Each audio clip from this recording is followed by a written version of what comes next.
ಘಟ್ಟದ ಮೇಲಿನ ತಾಲೂಕುಗಳ ಜನರಿಗೆ ಮತ್ತೆ ಅನ್ಯಾಯ.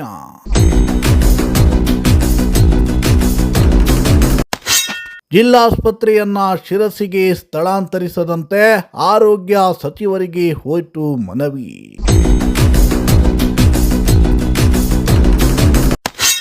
ನಾಯಕರೇ, ರಾಜಕೀಯ ಬಿಟ್ಟಾಕಿ ಶಿರಸಿಗೆ ಜಿಲ್ಲಾಸ್ಪತ್ರೆ ತೆರಲು ಒಂದಾಗಿ.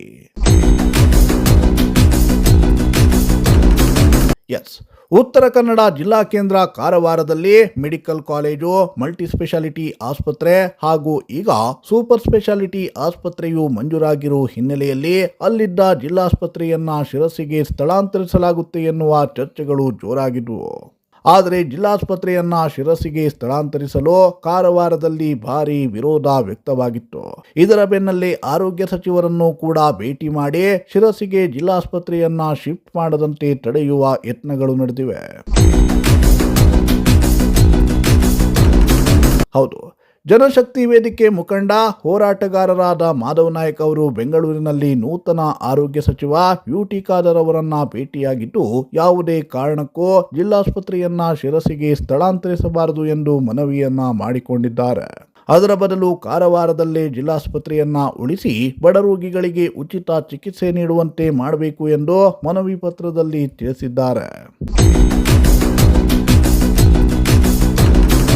ಒಂದು ಕಡೆ ಕಾರವಾರದಲ್ಲಿ ಜಿಲ್ಲಾಸ್ಪತ್ರೆಯನ್ನ ಶಿರಸಿಗೆ ಸ್ಥಳಾಂತರಿಸದಂತೆ ವಿರೋಧಗಳು ವ್ಯಕ್ತವಾಗುತ್ತಿದ್ದರೆ, ಇತ್ತ ಎಲ್ಲ ಮಲೆನಾಡು ತಾಲೂಕುಗಳಿಗೆ ಉಪಯೋಗವಾಗುವಂತೆ ಶಿರಸಿಗೆ ಜಿಲ್ಲಾಸ್ಪತ್ರೆ ಬರಬೇಕು ಎನ್ನುವ ನಿಟ್ಟಿನಲ್ಲಿ ಯಾರೊಬ್ಬರು ತುಟಿ ಪಿಟಿಕ್ ಎನ್ನುತ್ತಿಲ್ಲ.